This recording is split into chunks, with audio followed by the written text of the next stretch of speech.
Welcome to the magic world of Madison Square Garden Center. Do we have Hall of Famers all over the Garden in a playoff showdown you've never seen? Check. The greatest scorer in NBA history taking on one of the game's great teams. 1970 lives on.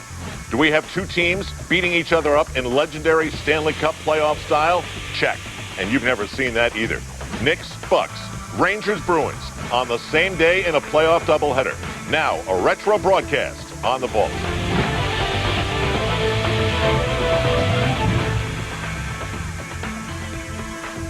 Some of the men who made Madison Square Garden the world's most famous arena, and they continue to play their games right here in the Vault.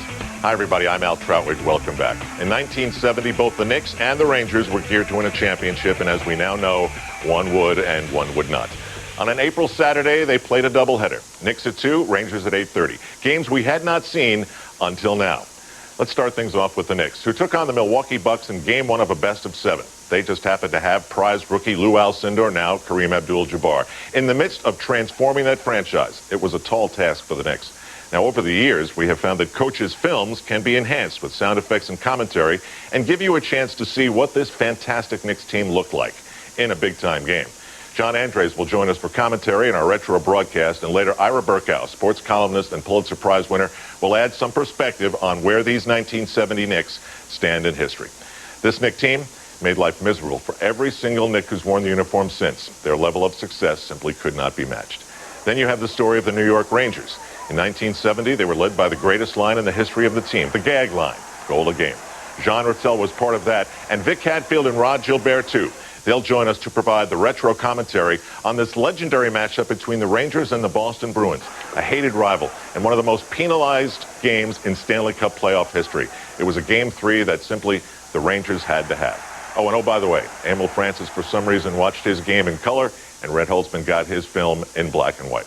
John Andres joins me now as we take you back to 1970. It is the New York Knicks and the Milwaukee Bucks, Game 1 at Madison Square Garden. The Knicks survived a 7-game series win over the Baltimore Bullets and now against the Milwaukee Bucks. And John, this team with Lou Alcindor, Kareem Abdul-Jabbar go from 27-55 to 56-26.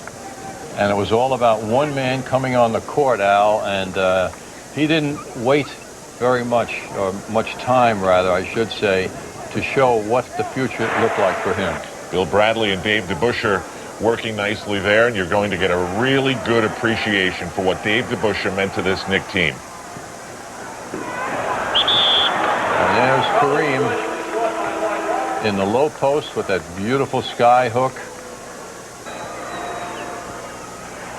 And in many ways, he was unstoppable, but we'll see as we go along how this progresses. Willis Reed.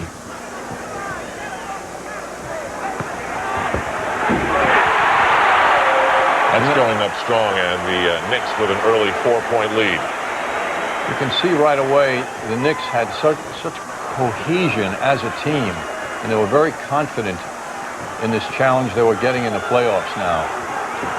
The Bucks started Greg Smith, Bob Dandridge, Kareem, John McLaughlin, and Flynn Robinson, Dave DeBusschere, Bill Bradley, Willis Reed, Walt Frazier, and Dick Barnett. And there's Clyde on Flynn Robinson, and we would later find out, John, that Red Holtzman wanted him to focus on playing defense against Flynn Robinson, and as a result, Clyde didn't have a big offensive game. He had 3 games that he was barely in double figures, and then on the 4th and 5th, Clyde really opened things up and got used to it. But Flynn Robinson was a guy under thought about, really, when you think years later. He was a monster. He was a very fine all-around player. Huge Kareem dunk, and you really wonder, how did the Knicks survive with him being the force inside that he was? Well, the big guy that the Knicks present made it difficult. I think Kareem was very respectful of the Knicks. And there's an indication of the type of defense the Knicks played in 1970. Clyde thinking pass, and there's the open man.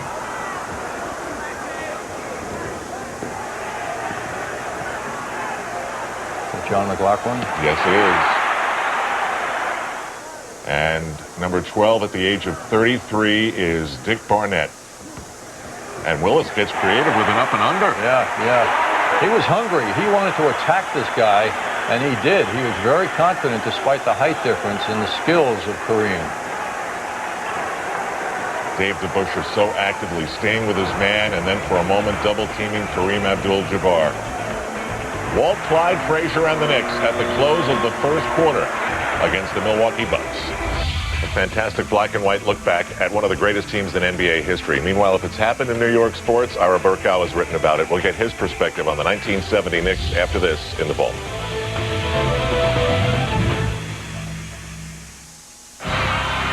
New York City. You gonna sing with us? Music's biggest acts.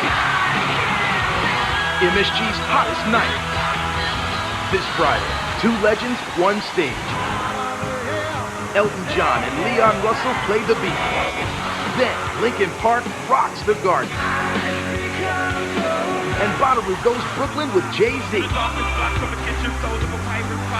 Music Friday, part of MSG's Summer Block Party.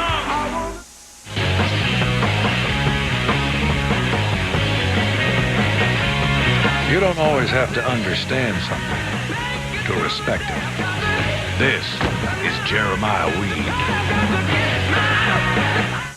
Every day of the week, Melrose Credit Union makes sure you're living easy by offering great savings yields and low-rate loans, especially on CDs and home mortgages. Become a member today. Visit Melrose Credit Union on the web at melrosecu.org. It's a dirty job, but somebody's gotta love it. But the mud, the water, the sand, the concrete isn't as lovable to your vehicle's interior. Because even if you have those ordinary mats, all kinds of permanent stains find their way off those mats and onto your floors anyway. Unless you have WeatherTech floor liners. WeatherTech liners are laser measured to custom fit and perfectly protect your specific make and model, front, back, even up the sides. So your job's little permanent reminders go into the liner and stay in the liner until you wash them away. You can find your WeatherTech floor liners at WeatherTech.com. Just enter your vehicle make and model, select the liner and color, and say goodbye to all those little resale robbing reminders. Questions? Give us a call at 1-800-CAR-MATS and learn how WeatherTech floor liners stand up to the toughest jobs at WeatherTech.com. WeatherTech floor liners. Complete protection, completely American made at WeatherTech.com.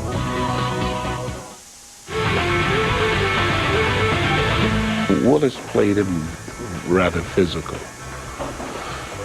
And I don't remember per se what the scouting report was, but whatever it was, you know, we took advantage of it.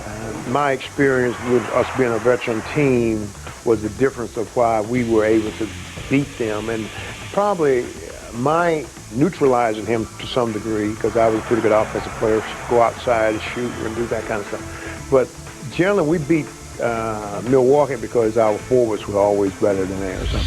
Well, certainly Kareem Abdul-Jabbar was a great storyline, but so was the team play of the New York Knicks. Writing about it then and writing still now as Ira Burkow. What was the more interesting thing to you, what the Knicks did as a team or what Kareem represented as a center? Well, I mean, both. You wanted to see how Alcindor in those days, would do, and he had a very good season. People weren't sure if he would. The Bucks paid $1 million for him in the draft. And so here was a question mark. Even though he's 7 feet 2 inches tall, could he do it? And of course he did.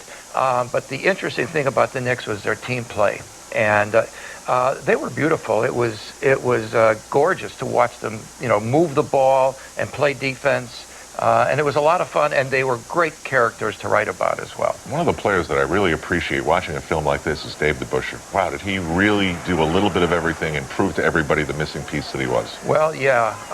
Red Holtzman once told me that I shouldn't write about this until he's gone.